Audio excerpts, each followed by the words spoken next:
Welcome to my mommy's podcast. This podcast is sponsored by Wellness. That's wellness with an E on the end. The brand I co-founded when I realized there just weren't truly natural alternatives to some personal care products that performed as well as many conventional brands. We've been sharing our popular toothpaste and hair care for almost 2 years, but today I'm excited to tell you about a new star in our lineup. The charcoal toothpaste that provides the same mineral-rich benefits as our original whitening formula with a boost of charcoal for extra whitening and mouth-supporting benefits. It's made without glycerin, using oral microbiome-friendly ingredients to help your body create stronger, healthier, whiter teeth while you sleep. I love to use charcoal and whitening toothpaste on alternating days to keep my teeth looking and feeling their best. You can check out our toothpaste and all of our products at wellness.com. That's WELLNESSE.com. This episode is sponsored by June Shine, a delicious kombucha-based adult beverage that many people are turning to in lieu of beer or spiked sparkly drinks. June Shine is better for you alcohol, and there's a reason it's becoming so popular. It's made with only real organic ingredients, and unlike many alcoholic beverages, they are transparent about every ingredient they put in their products. It's brewed with real organic ingredients, has only 3 grams of sugar, making it low carb and full of probiotics. Best of all, it doesn't leave you with that I'm too full after drinking feeling, and it gives you a lighter, brighter buzz. June Shine is sustainably produced. They are 100% carbon neutral. They donate 1% of all sales to environmental nonprofits. Their brewery is powered by 100% renewable solar, and they plant trees for all those used to make their boxes. And now, they deliver straight to your door. I've worked out a special deal just for you. Receive 20% off plus free shipping site-wide. I recommend trying one of their best-selling variety packs. It's a great way to sample all their flavors. Go to juneshine.com/wellnessmama and use the code wellnessmama at checkout to claim this deal. So again, that's JUNESHINE.com/wellnessmama. You can also find them at over 10,000 stores across the country, including Whole Foods, Safeway, Kroger, and Publix. Hello, and welcome to the Wellness Mama podcast. I'm Katie from wellnessmama.com and wellness.com. That's wellness with an E on the end. And this episode is all about a new tool I've been using for both movement, stress relief, and breathing. It's called Qi Gong, and I recently met someone named Lee Holden, who has been teaching this for 28 years, and I was really excited to have him on here to explain it to you guys. He first discovered Qi Gong after nearly losing his ability to walk in a sports injury, and these energy practices healed his body really quickly and let him return to athletics very quickly. And so he decided to devote his life to studying and teaching these practices, and he is now known as the Accessible Qi Gong Teacher, and he has taught millions of people this on PBS, through DVDs, and through books as well.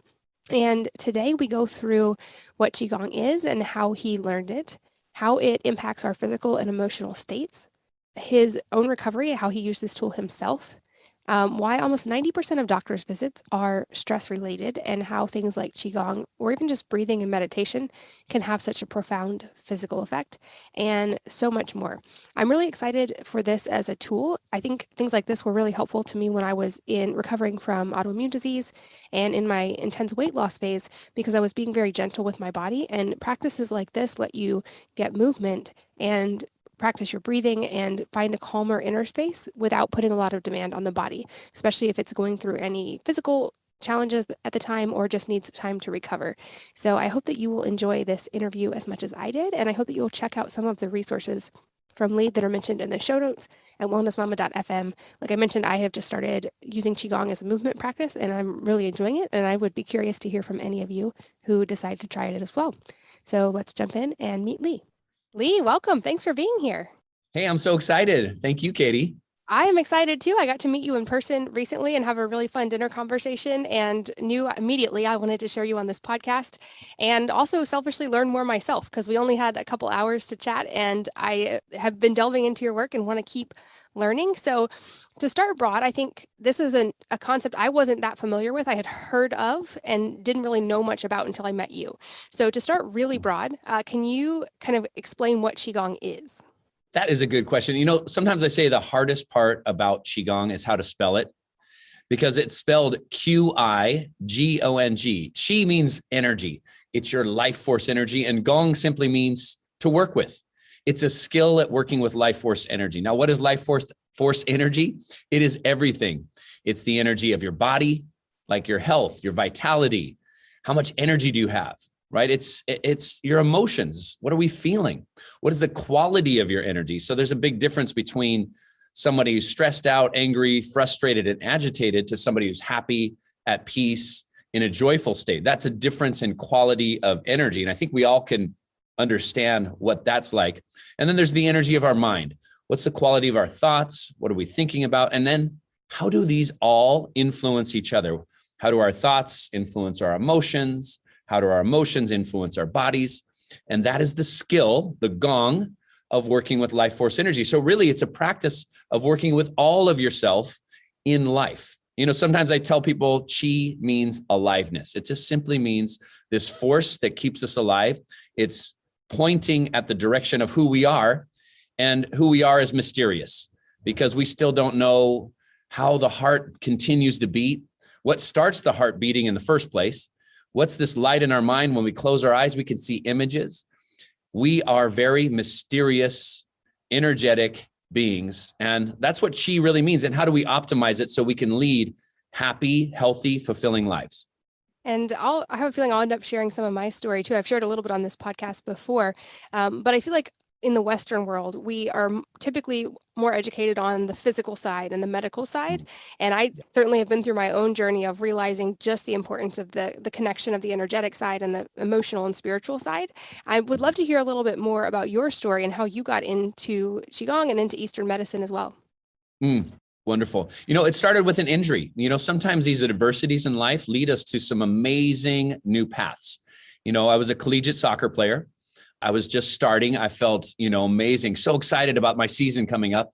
And on the second game, somebody took out my legs. I landed on my tailbone, just completely put my back into spasm, ruptured some discs.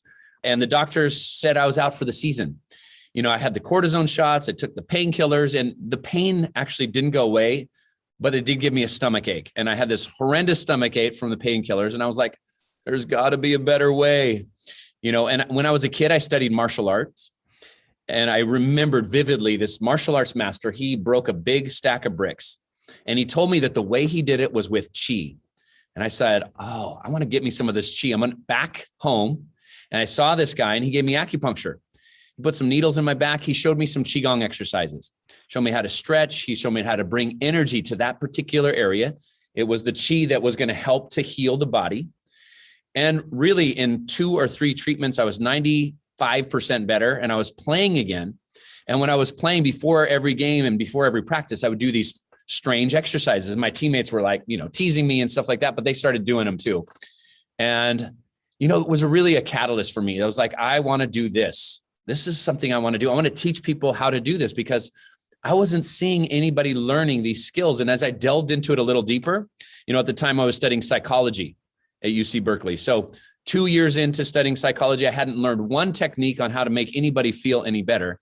And as I started to study Qigong practices and Eastern philosophy and meditation, each technique was designed to make you feel more connected to the moment, to who you are, and how to transform, pain, tension, tightness, stress, anger, frustration back into something that feels really good, back into healing energy, back into a state of inner peace or contentment. And so I just said, this is what I want to do. So when I graduated from college, I was hired as a ghostwriter by one of the world's foremost authorities at that time on Qigong, Eastern philosophy. And I did about 20 trips to Asia. And I wrote about 8 books for him. Along the way, I'd stop in China and Japan, Indonesia, and study with various masters and kind of put it all together and say, how can I share this with my friends on the soccer team? How could I share this with people in Silicon Valley, workers, moms and dads, parents? People could use this information, these techniques, to make their lives better. And that was what I was passionate about. Yeah, I'm curious if you encountered skepticism along the way on that, because I will admit for many years, I would have been skeptical of many of these things. And I did all those physical things with the vitamins and the supplements and dieting and all of that, trying to fix my health problems. And for me, it wasn't until I addressed the inner side and kind of got my body in alignment, it adjusted to match my spiritual, emotional inner picture without nearly as much effort as I had been trying to put into it when I was just addressing the physical side. But I realized this is somewhat a new concept. I know you've largely brought this to the Western world, and I give you a lot of credit for that. But I'm curious, do you still encounter skepticism, or maybe people who just don't understand? Because I think, can be hard to wrap your head around when it doesn't feel as tangible as like taking a painkiller, for instance, or something we can easily target. So I'm just curious if you still encounter that. Absolutely. And, I love that, actually. I love that healthy skepticism, skepticism with an open mind, because whatever system, whatever paradigm you're looking at, Western medicine, research, quantum, Eastern, we always run into the mysterious. We don't know.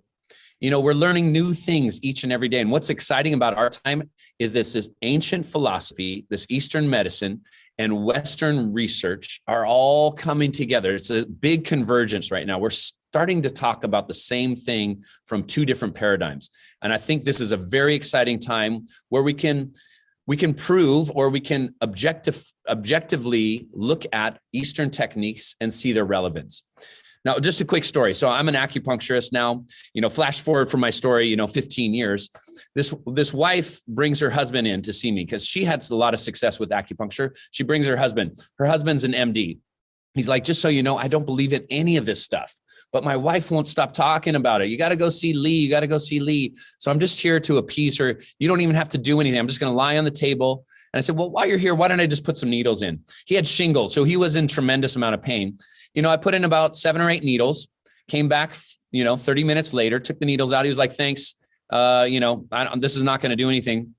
But a week later, he comes back in. His wife was kind of smiling. And I said, okay, let's bring him back. So he comes back to the room and he goes, just so you know, I still don't believe in this, but it's the only thing that's working. So there's a hurdle in our minds. And you said it, Katie, you said, we really are focused on the objective, on the things, on the material reality, but there's something behind the scenes. Looking at Western medicine is like looking at the appliances in your house, and looking at Eastern medicine paradigm, you look at the wiring on what the power is to those appliances. So for example, we have our cardiovascular system, our respiratory system, our digestive system. Well, all of these systems need power. And that was called Qi. It's these invisible energy networks called meridians that power up everything else. And that energy is related to every aspect of yourself. So that's why your thoughts very much influence your physical reality. That's why your emotions are one of the key factors to health and vitality.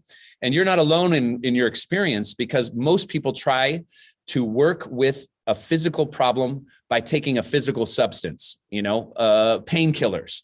And what happens, they can work, but they have side effects. And we're not addressing the root cause. So in Chinese medicine, they say, let's address the root cause. What is the root cause? Often some kind of emotional stress, some way in which we're thinking about our life in a disconnected way that influences the body. Now, here's a good example of how Western research comes in. Now, Western research says, how influential is stress on our physical health? Because before we said, emotional stress has no influence on your physical body. Even though we, as people, intuitively know that when I'm stressed out, something goes haywire in my body. So they looked at this because they wanted to understand through corporations if stress was making their workers less productive. And in fact, it does, and it does tremendously. Now, when we look at stress research, we say 89% of primary doctor visits are stress related. That means almost 90% of why you go to the doctor, some physical problem, has its roots in stress. They say, well, what about genetics? Genetics is usually the thing that we have to fear, because if my parents had it and their parents had it, then I'm likely to get it. Well, genetics is only about 5% of the reasons why we have something. So a whole new body of research on epigenetics. It's the stress that turns on the genes that creates that reality in our physical. Clear the stress, those realities don't manifest. And so stress was the root cause of a lot of problems. How do we, as it said in Qi Gong, transform stress into vitality? And that's that transformation. It's our ability to deal with stress, or to break the habit of stressful thinking and stressful responses. Now, Qi Gong is going to ask you a question. How do you respond to life with relaxation as opposed to stress, tension, and tightness, because relaxation is a much higher level of skill than responding with stress. Now, we can all ask ourselves, hey, when I get stressed out, what do I do? Usually we hold our breath, we tighten our neck and shoulders, and we get a lot of tension and tightness in different areas in our bodies. So that's our skill set, breaking the cycle of stress in the first place. Or when we notice that we're getting stressed out, how do we transform it back into vitality? Because energy can always be shifted from one state to another. I would love to talk a little bit more, maybe about the specifics and how you do that with people. I know we got to talk a little bit about this in person, and also maybe the idea of how does this work? Maybe the acupuncture side, if you could kind of delve into that. It's exciting to see, like you, I'm seeing this in the research. It's funny to me that we now need science to tell us that stress is bad or that stress impacts the body, but we're seeing so much of it. And you mentioned the energy side. I've read books like The Body Electric that talk about how the body is an electric, like it's an electric body. And so it makes complete sense that nerve impulses and emotions are going to have an impact on that. And it's also, we're seeing the research on how meditation, for instance, can be so profound. And I feel like Qi Gong is another amazing tool I'm just now learning in that toolkit. But can you walk us through kind of maybe to help people wrap their head around how that process works in the body? Yeah. Qi Gong is like meditation. It's like yoga. It's like exercise. And it's also energy work. So you get all the benefits of meditation, yoga, exercise, and energy work in one practice. And when you combine it, there's something that happens. There's an alchemy to this practice where we feel more holistic. And this is key to our health and harmony. We feel separated within ourselves. And it's reflected in our medicine. It's reflected in our lifestyles. For example, if we have emotional stress, we go see a psychologist. If we have pain or problems in our body, we go see the doctor, but neither one of these health practitioners talk to each other. If we have a spiritual issue, we often go see, we go to the church, we go see the rabbi, we go to see whoever, but nobody is talking, so that we don't see the interconnections. We don't see the holistic aspect of it. So we feel fragmented. Our minds and our emotions are disconnected. Our emotions and our body are disconnected. And this creates a sense that we are fragmented within ourselves. So this medicine works holistically because we see the connections to everything, the relationship between mind, emotions, and body. And that creates a profound effect. When we address emotional stress, for example, tension in your neck and shoulders releases. You might sleep better. Because you sleep better, you have more energy. So the side effects of doing a practice like Qigong is a cascade of positive effects where we just feel a whole lot better in our lives. That's what happens when we work with energy. So energy is fundamental to who you are. Take, for example, the way we look at our bodies. So our bodies is a community of 50 trillion cells. And if we look at each one of those cells, they're made up of molecules. Those molecules are made up of atoms. Atoms are the foundation of our physical body. But when we look at an atom, it is nothing but 99% empty space, of vibration, of fluctuations of energy. And so why does we feel like we're solid, right? We can touch our bodies, we feel pretty solid. Well, those atoms are moving at such a high frequency. It's like a fan moving really fast. And I heard a scientist said that the electrons move at 600 miles per second.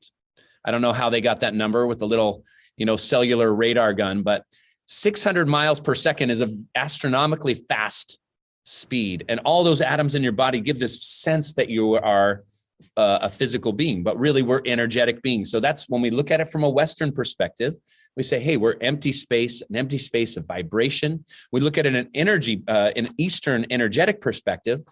And they said, look, what reality is only part of the picture, because your five senses only give you a little bit of a picture, like looking at through a keyhole and trying to take in the whole landscape of the room. There's much more to reality than your five senses tell you. And that much more is that everything is energy. And that's what the Eastern master said. Let's work with the energy to create this cascade of positive side effects that create a feeling of wholeness, not only within yourself, but with life in general. And when you feel whole within yourself, guess what? We treat each other kinder. We don't disrupt the energy of the planet. We feel like there's a harmony and a synergy between who we are, how we show up, our communities, both with each other, with animals, with nature all around us. And then there's harmony. When we feel separated, we want just a quick fix. Our minds and bodies are disconnected. and we feel disconnected from our source of energy, the earth, nature, and the universe all around us. So it has deep implications as we start to work with energy. We start to feel the interconnections. We start to feel the unifications and the wholeness of life, not the separations. And when we feel separated, we start to feel, emotionally disconnected. We start to feel disconnected from each other. And we also can feel very lonely, down, or depressed. And I think it is very relevant in our time right now when we're being separated and people are feeling a lot of mental, emotional issues because of a pandemic. And how do we get reconnected to ourselves, to who we are? Because in reality, who we are is quite magical. It's quite miraculous. And to drop into the magic and the mystery of who we are, all of a sudden opens us up to curiosity and to our power and potential that we can tap into. I love that explanation. And when you're talking about atoms, that was such a fascinating thing for me to learn recently. And the comparison I've used to explain it to my kids is, if you had a ball on a string or like a glow stick, kids love to spin glow sticks in the dark. If you spin it fast enough, it looks like a solid circle. It's not, but it looks and maybe would even feel like that on a very small scale because it's moving so rapidly. And it's just a little bit wild to think our whole bodies are actually this gigantic interconnected ball of movement where we kind of think of it as like an unchanging solid reality. And when you think of everything being so energetic in the body, it makes sense that when you could impact that, even on a small level, it would have a really dramatic shift in the body. You've also mentioned stress a couple of times, which most of the people listening are parents. So this is a very relevant topic. You said even almost 90% of doctors' visits are stress related. And we know, of course, in America, we see all the stats about everything, all these health problems being on the rise. We know that stress is epidemic proportions at this point.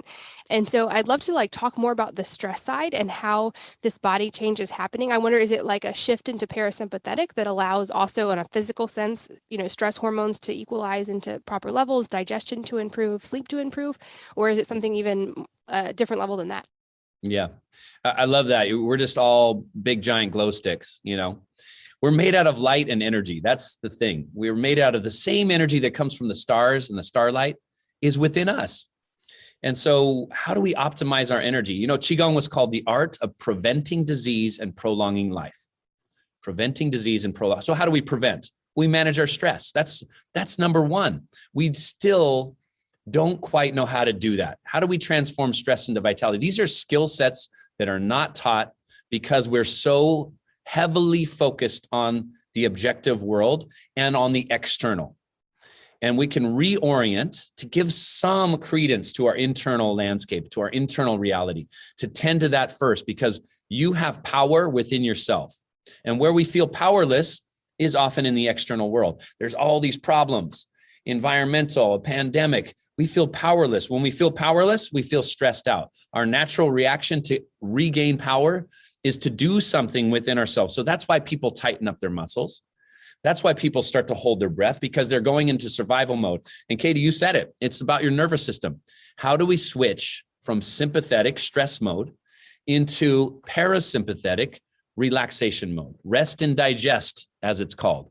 Well, there's some very simple things that we can do. One, we can change our breathing, because your body and your mind are a reflection of your breathing patterns. In fact, when you breathe different, your mind is eavesdropping on your breath to understand what's going on in external reality. Is my life being threatened? Stress response is wonderful if your life is being threatened. You're walking down a dark alley. You're face to face with a grizzly bear. You're standing on the edge of a cliff. That is a good time to go into stress response. Fight or flight is there for a very good reason, but it is very emphasized. So your main priority in your nervous system, in your biology, is survival. And we become so adept at surviving that we can look into the future and we can say, there's possible dangers in those future scenarios.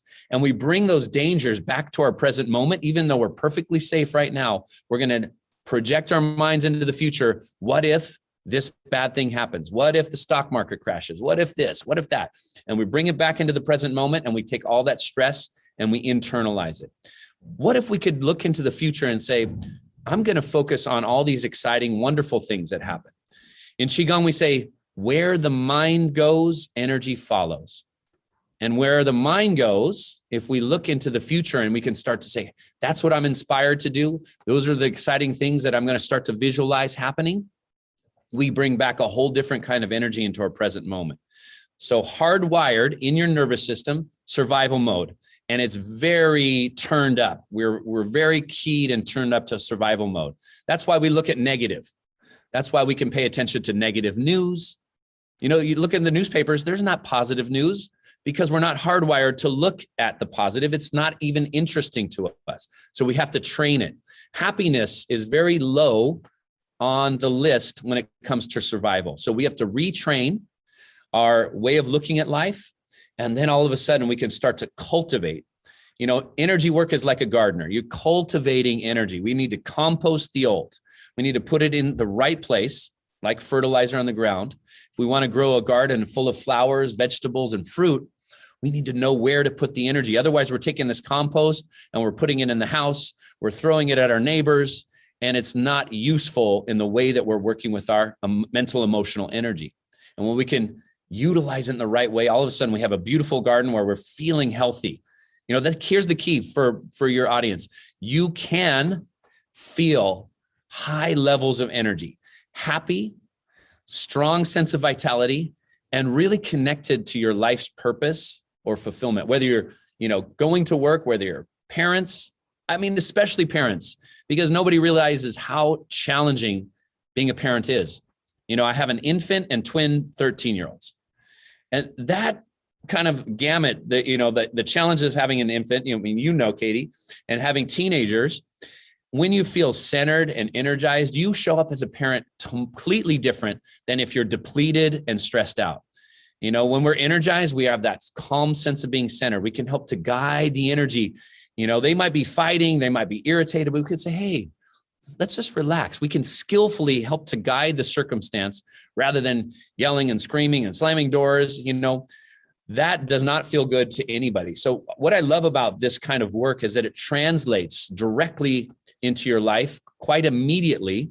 And it helps us to be more skillful at working with our own energy and the energy of our families, because being skilled in a high kind of peak performance state is not just for athletes, entrepreneurs, CEOs, professionals. It should be peak performance for parenting, because that is the foundation of who we are as a society. I mean, this is so important. How we raise these beautiful young children is so, so important. And I know for myself, when I feel energized, when I feel centered, I show up so much differently than I do if I'm stressed out and depleted. And I've been able to train and teach parents so many skill sets that they just feel like, oh, now I'm enjoying my parenting. When we're depleted, it's very hard. We're just getting through it. And it's a big, huge difference. Yeah, absolutely. I feel like for moms listening, especially, the mom's emotional state tends to ripple into the whole family.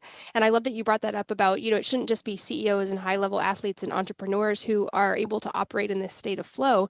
Really, the most impactful people to experience that are the parents, because then we're also teaching those tangible skills to our children. And that this has a ripple effect. I also love that you brought up the idea of, projecting the mind into the future and being worried about the future, or it could apply to dwelling in the past and rehashing past stuff. And the important point I've realized in that is the body doesn't know the difference. The body reacts. It doesn't know the difference between, like, you're faced with a tiger right now and you're sitting here ruminating on stress that might happen in the future. So you're having all those biochemical reactions when you don't need to. And so I think, like, just the awareness of that can help you unpack that process.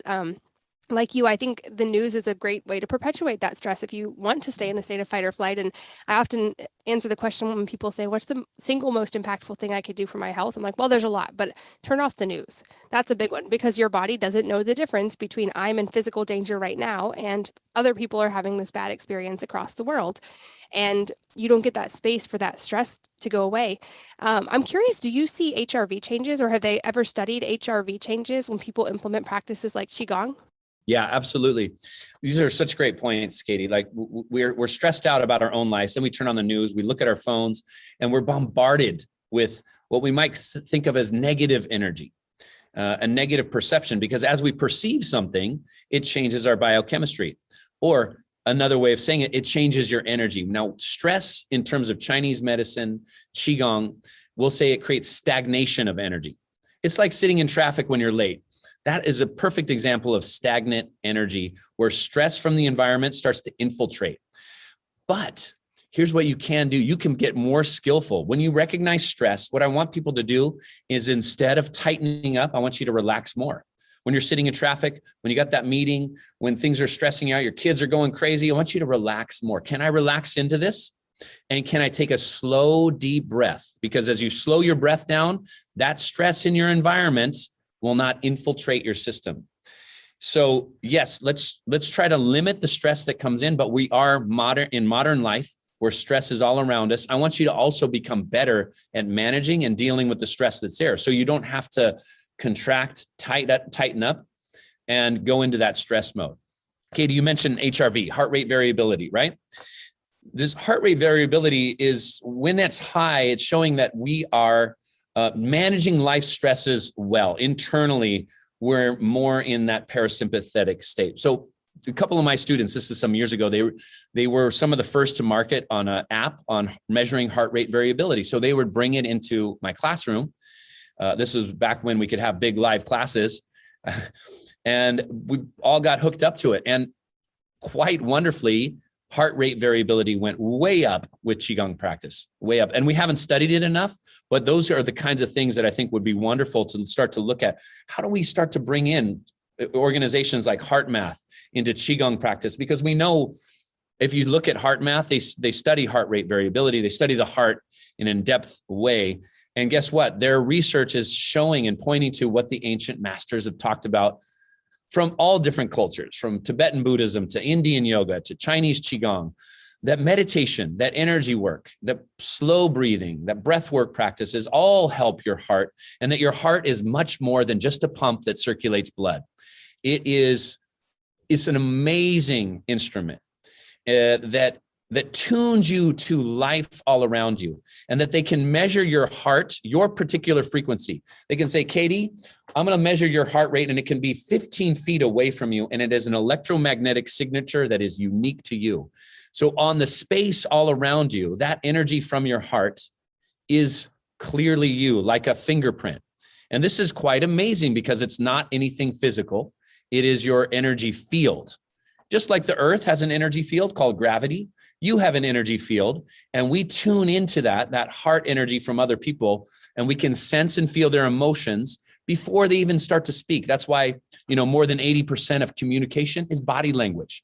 We feel people, and it's this heart energy that we're starting to feel. And when we tune into the heart and we can work with the heart's energy, all of a sudden we're living from and following our bliss, and understanding how to dial that heart energy into joy and happiness, because your heart is like a radio receiver.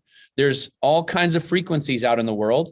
A lot of them are on the channels of stress, frustration, and anger. How do we tune in to that frequency of joy, of happiness, of bliss, of inner peace, of inspiration? Well, we tune into it, because with those many, many choices out there, you have to be conscious of the station that you want to be on. And I don't think many people know how to get their hands on that dial and turn it. Life is dictating what station and what frequency, what music is playing through your whole system. And often we're on a station that we don't really enjoy. So Qigong and these practices of meditation helps you to be in touch with the choice maker, to get on that frequency so that your body is harmonious.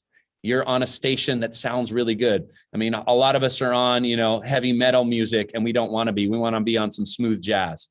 And I think often we don't even realize we have the ability to change that. That's the important point that I love so much about this, because you mentioned these like Buddhist masters and these monks. And while I might, as a mom, fantasize about being able to go live in a completely silent monastery for a year, that's not the reality of life as in motherhood. And I love that this is a tangible way that does not take all day long, because we still have the interaction and the realities of daily life, but it's a way to start to pull in some of that awareness and those benefits, and to teach it to our kids. I'd love to kind of delve into how this can be used in a family environment, and especially with kids, because as you're speaking, I'm like, yes, it would be wonderful for us as moms to be able to live in this space of joy and bliss and peace. And also, can you imagine a life where your children are living in a state of joy and bliss and peace? And I know you do this with your children.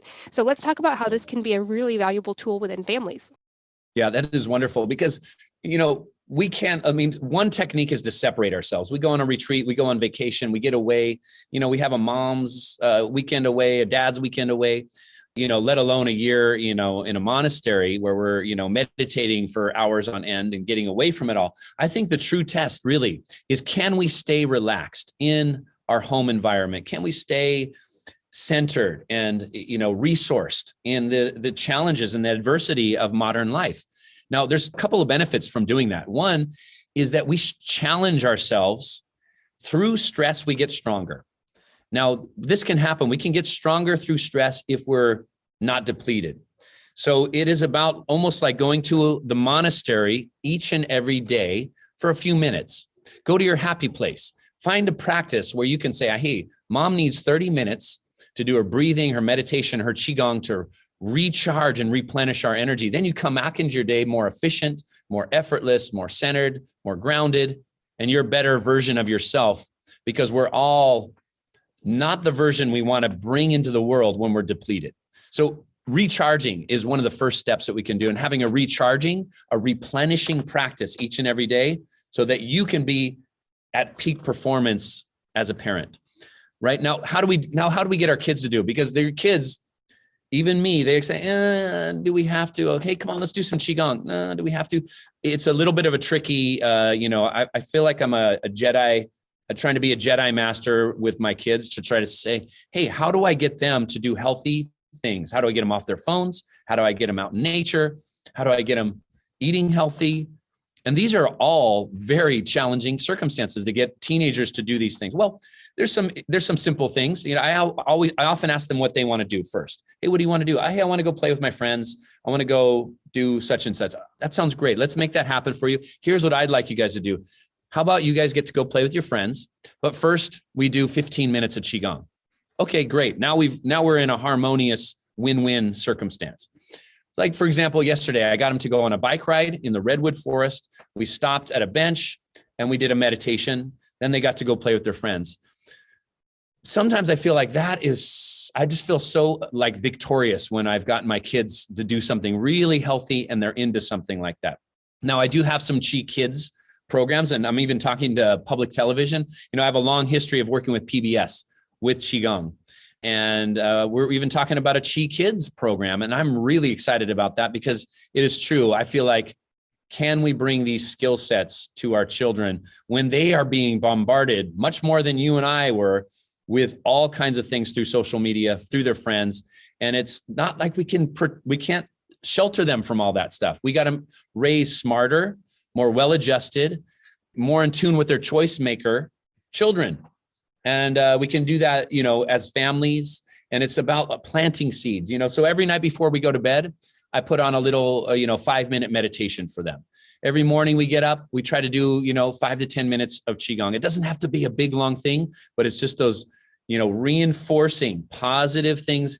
And guess what? They look at how you show up and they take on how we show up. So if we're agitated, stressed out, but we're saying, some of the right things or the positive things, they will really observe your state of energy. So I always find it extremely beneficial for us as parents to get ourselves in calm, relaxed states and resource states, because they do pick that up. I know that's a lot, and I know we don't always show up as our best version, and that's okay. It's about practice. It's about saying, oh, you know what? Today I got really irritated. I got agitated. Sometimes when I do that, I talk to my kids, hey, sorry I talked in the way that I did. And they can see the humanness of it. And they can say, oh, it's okay to say sorry. It's okay to apologize. And we learn about forgiveness and compassion. So we have these kinds of conversations at their young ages. And I find that extremely helpful and beneficial, I love doing this work with kids and myself in these challenging circumstances of running a few businesses and parenting and figuring out how to get lunches packed and everything else and, time. But can I stay in those moments and circumstances with slow breathing from my center in a relaxed, more effortless flow? And that feels like, I just dropped my kids off this morning and I felt like, wow, got the lunches packed. They had a healthy breakfast. We did a few minutes of Qigong. I felt like that was a great success. It doesn't always happen, but when it does, I feel really empowered within myself. Yeah, and as parents, we can only control obviously our own side of the equation. The bottom line is at the end of the day, you can't force a child to do anything, especially if you think you can, try with a 2-year-old. You can't. But if we alter our side of the equation and we're more harmonious and peaceful and calm, they will respond to us differently than if we're also amped up and stressed. And I think when it comes to getting kids to do anything, it depends a little on their ages. Like with my little ones, all I have to do is I do the thing and then they want to do it with me. So if I sit down and draw, my younger 4 kids all come draw with me. Or if I do Qi Gong, they come do it with me because they're curious. The older ones that have more autonomy, more independence, it's less of that crossover, but still, it's just like you said, doing it and modeling it is always the biggest step into getting them to at least be open to the idea. And I think to your point, if we can change our own energy and our own interaction, that also they will respond differently, even if it's just very subtle over time. This podcast is sponsored by Wellness. That's wellness with an E on the end. The brand I co-founded when I realized there just weren't truly natural alternatives to some personal care products that performed as well as many conventional brands. We've been sharing our popular toothpaste and hair care for almost 2 years, but today I'm excited to tell you about a new star in our lineup. The charcoal toothpaste that provides the same mineral-rich benefits as our original whitening formula with a boost of charcoal for extra whitening and mouth-supporting benefits. It's made without glycerin, using oral microbiome-friendly ingredients to help your body create stronger, healthier, whiter teeth while you sleep. I love to use charcoal and whitening toothpaste on alternating days to keep my teeth looking and feeling their best. You can check out our toothpaste and all of our products at wellness.com. That's WELLNESSE.com. And this episode is sponsored by June Shine, a delicious kombucha-based adult beverage that many people are turning to in lieu of beer or spiked sparkly drinks. June Shine is better for you alcohol, and there's a reason it's becoming so popular. It's made with only real organic ingredients, and unlike many alcoholic beverages, they are transparent about every ingredient they put in their products. It's brewed with real organic ingredients, has only 3 grams of sugar, making it low carb and full of probiotics. Best of all, it doesn't leave you with that I'm too full after drinking feeling, and it gives you a lighter, brighter buzz. June Shine is sustainably produced. They are 100% carbon neutral. They donate 1% of all sales to environmental nonprofits. Their brewery is powered by 100% renewable solar, and they plant trees for all those used to make their boxes. And now, they deliver straight to your door. I've worked out a special deal just for you. Receive 20% off plus free shipping site-wide. I recommend trying one of their best-selling variety packs. It's a great way to sample all their flavors. Go to juneshine.com/wellnessmama and use the code wellnessmama at checkout to claim this deal. So again, that's JUNESHINE.com/wellnessmama. You can also find them at over 10,000 stores across the country, including Whole Foods, Safeway, Kroger, and Publix. I'll make sure that we link to your programs because I've just started doing them. I'll link to them in the show notes, but maybe give us an overview of some of them and how people can implement them, and also any other fun projects you're working on right now. I know we've talked about a couple. Okay, that's wonderful. Speaking of 2-year-olds, you know how when you have your 2-year-old in your lap and they, for whatever reason, they stand up really fast? Well, my 2-year-old, she's now 10, but she stood up really fast and she hit me in the jaw and I bit my tongue. And so my tongue is bleeding. I'm just like seeing stars. And she looked at me and she said, "Do you want me to put some Qi on it?" And I was like, "Oh, okay." They're already speaking the language of Qi already at 2. So I like just to introduce, like you said, just sprinkle it in, because even your teenagers, they'll walk by and they'll look at you, they'll think it's kind of weird, but guess what? They plant the seed and you can talk to them about it and you can get them to try a little bit. And, I think just introducing and having those seeds planted and to have a different kind of language, a language of energy. And, when they are stressed out, to be able to take a slow, deep breath and just simple things that go a long way in the life of a teenager. And we don't even realize how much pressure is on them. So yeah, I think in the show notes, I think we have a couple things for you. We have a 30-day challenge because we know how busy parents are. 30-day challenge is 7 minutes a day. And you don't even have to do it every day, but it's each routine for 30 days is 7 minutes. It's the same amount of time as your snooze button. You can always find 7 minutes while you're cooking. And these 7-minute routines of Qigong that just help to transform stress into vitality, to give you a boost of energy, to help you with your breathing, to give you a little moving meditation. And I find that extremely helpful. It creates a habit. I always say for me, I don't have the time not to do Qigong, because when I do Qigong, I'm more efficient. It feels like everything flows better. And I know to carve out sometimes, half an hour in your day can be quite challenging. So that's why we created the 7 minutes, just to get people in touch with that practice. We also have a 2-week trial, a free 2-week trial to my video class subscription. And you just basically get to take class with me 3 times a week.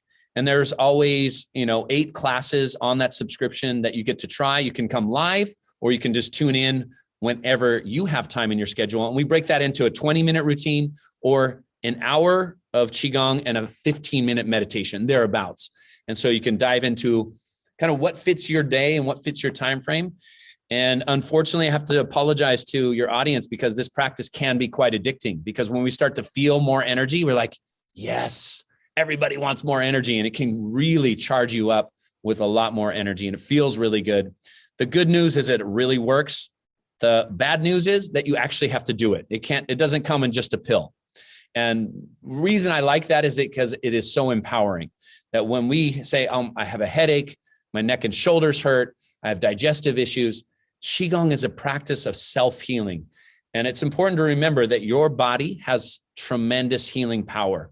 And when we get out of stress, we get into relaxation mode, your body self-organizes, it starts to rewire, and it starts to activate that natural healing power that we all have within ourselves.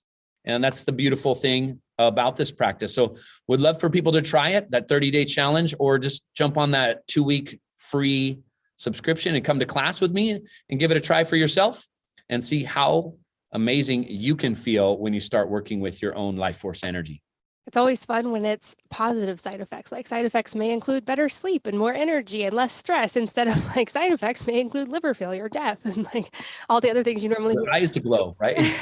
Yeah, I think we need a Qi commercial that speaks to just what you're saying. Yeah, terms and conditions need never apply again.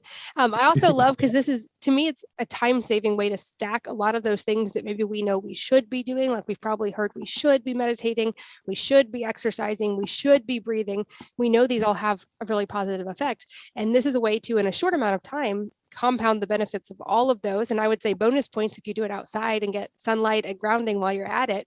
And especially for a lot of the people listening, like I know a lot of my journey, I had Hashimoto's for a while, and just in all the phases of pregnancy and then trauma processing and weight loss, I was being very gentle with myself. So I wasn't doing extreme exercise. I was in a phase of recovery and letting my body let go of stress. And I feel like this is such a perfect tool for that, because it lets you be gentle and support your body while still getting movement and still training your breath to be in a state of lower stress and of happiness.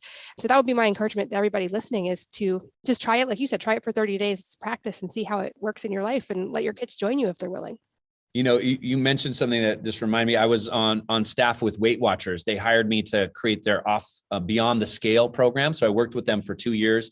We had a big, huge international campaign. And what they found was that people, when they're less stressed, when they have gentle movement, weight loss is much easier. And, when we look at weight gain, it's often one of the number one causes is being stressed out. And the clue is in parasympathetic, the name is rest and digest. When you're stressed out, energy moves away from your digestion. Your body doesn't digest, it stores it, because while there's danger, while there's perceived danger, your body says, we don't have time to digest. We're going to put that energy into our muscles. So people get fatigue, they gain weight, slow metabolism, tension in the neck and shoulders, and a lot of thoughts in their mind. And what we do with Qigong is we reverse all that. You just reverse engineer. When you know how to work with energy, you know how to reverse stress patterns and put the energy in the right place. We bring energy to the center, you digest better. The mind becomes clearer. Tension melts out of the neck and shoulders. And for Weight Watchers, they were getting these kinds of results, and people were amazed. It was just so much fun to go travel around the country to Weight Watchers centers and just to say, hey, look at this result that we're getting. And that was a really incredible, case study for me to work with people that don't necessarily really want to go out to the gym or to a yoga class and get in spandex. And they could do this from the comfort of their own home and get incredible physiological results in a very effortless kind of practice. And on the other side, I work with professional athletes, because when you're in peak performance and you're doing athletic stuff, you need those rest days. You need those recovery days. And recovery days don't mean just sit on the couch with the remote. They need to be active and relaxing so your body can integrate the exercise that you have done. So I see it really blends well. It synergizes with practices like yoga. It's centered with fitness practices, with going to the gym, but it gives you something more complete. And that's the magic of this practice, because I don't see any practice training flow state, relaxation, and energy in quite the same way that this ancient practice of Qi Gong does. It's one of the oldest forms of fitness. It's about 4,000 years old, and more people in the world practice Qi Gong than any other form of exercise. And a lot of people practice in China and in Asia, and it's becoming more and more popular around the world, especially here as it's emerging in the United States. Yeah, I love that it's getting more popular. And I think I've jokingly compared moms to extreme athletes or special forces because of the demands that are on us at all times. And those are a lot of times things we can't just change. We can't just take 3 weeks off of our kids. They still need us, but we can change how we're responding to the daily demands that we have. And if we can shift that and not operate from a place of stress, I've found, at least, I'm able to get so much more done, and I feel much less stressed out. I feel more energetic, even though the same amount of things or more are getting done. I think that's the part that we really have power over. So I love that you have a tool for doing this at home for moms I'm home with my kids most of the time. It can be done at home. You can learn at home, and it's fun to do with the kids. So I'm really grateful for you for making this available here in this side of the world, even though it's already so popular other places. And as we get close to the end of our time, a couple other questions I love to ask. The first being if there is a book or a number of books that have had a profound impact on your life, and if so, what they are and why. That is a wonderful question. Let's go back to this is the second most widely read book in the world. Second, of course, to Harry Potter. It's actually second to the Bible. It's the Tao Te Ching. Tao, T-A-O-T-E, Ching, Tao Te Ching. And it was written by a man named Lao Tzu. Lao Tzu was an imperial gardener. And we talked about gardening earlier, this idea of composting. We're not even sure if he's a mythical figure, if this book was written by a variety of different masters. But the Tao Te Ching is a series of almost poems that help to lead us into a different lens and a way to look at life through a different perspective. It is a wonderful book, and you can just pick up and flip through it and look at it, and just take one of those passages and relate it to your day. Because even in ancient cultures, they had stress. And I think some of those ancient techniques of managing and dealing with stress are even more relevant in today's life. So the Tao Te Ching is one of my favorite books for that reason. You could just pick it up, flip to any page, and almost use it like a divination. What do I need to focus on today? And the first thing in the Tao Te Ching, the first passage, the Tao that can be told is not the real Tao, which I think is an interesting sentence to start a book with. Hey, anything I write in here, it's not exactly it, because words are a poor form of symbolism to talk about reality. So he talks about having direct experience with life. We might be able to talk about Qigong, but until you do it, you don't really know what it is. You might be able to talk about the taste of a strawberry, but until somebody tastes it, they don't really know what it is. So in this book, your experience is relevant. Your direct connection to the divine, you become your own best master. And how do we do that? Well, the book goes on to talk about a lot of energy techniques and ways to look at life in a different paradigm that really helps to give us tools and resources to manage our everyday life stresses in more efficient ways. I love it. I'll put a link to that in the show notes as well. And any parting advice for the hundreds of thousands of people who are going to listen to this?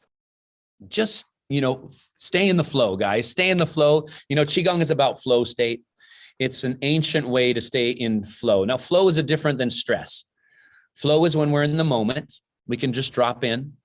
It's when this moment becomes charged with positive energy. So those are a couple of components. We get more energy. We're in the moment. And we're relaxed in the moment, and we feel a sense of oneness with what we're doing. You ever feel that way when you're making dinner, you're managing this child, you're managing that, you're talking to your partner, you got this thing, and you're in the flow, everything's going quite well. This is a very different scenario than when we're all stressed out and things are really challenging. And so what I tried to lead people to is how to access flow state, especially parents, because you are so right that parents are like extreme athletes. We have to be, a wide lens of being able to take in all the energy from around us and be able to manage our own energy, other people's energy in the best way that we can. We're all doing the best that we can because we all want the best for our children. And there's a variety of ways to do that. But number one, tend to your own energy first. Let's clear stress and increase energy. So Qi Gong, if we just put it in a nutshell, less stress and more energy.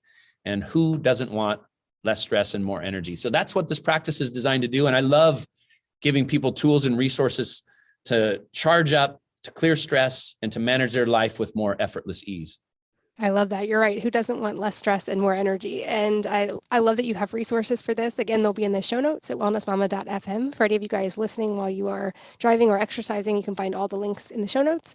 And Lee, I'm so glad we got to chat again. Thank you for being here today, for sharing all of this, and for all the work that you do. Thanks so much, Katie. And thanks as always to all of you for listening and sharing your most valuable resources, your time, your energy, and your attention with us today. We're both so grateful that you did, and I hope that you will join me again on the next episode of the Wellness Mama podcast. If you're enjoying these interviews, would you please take 2 minutes to leave a rating or review on iTunes for me? Doing this helps more people to find the podcast, which means even more moms and families can benefit from the information. I really appreciate your time, and thanks as always for listening.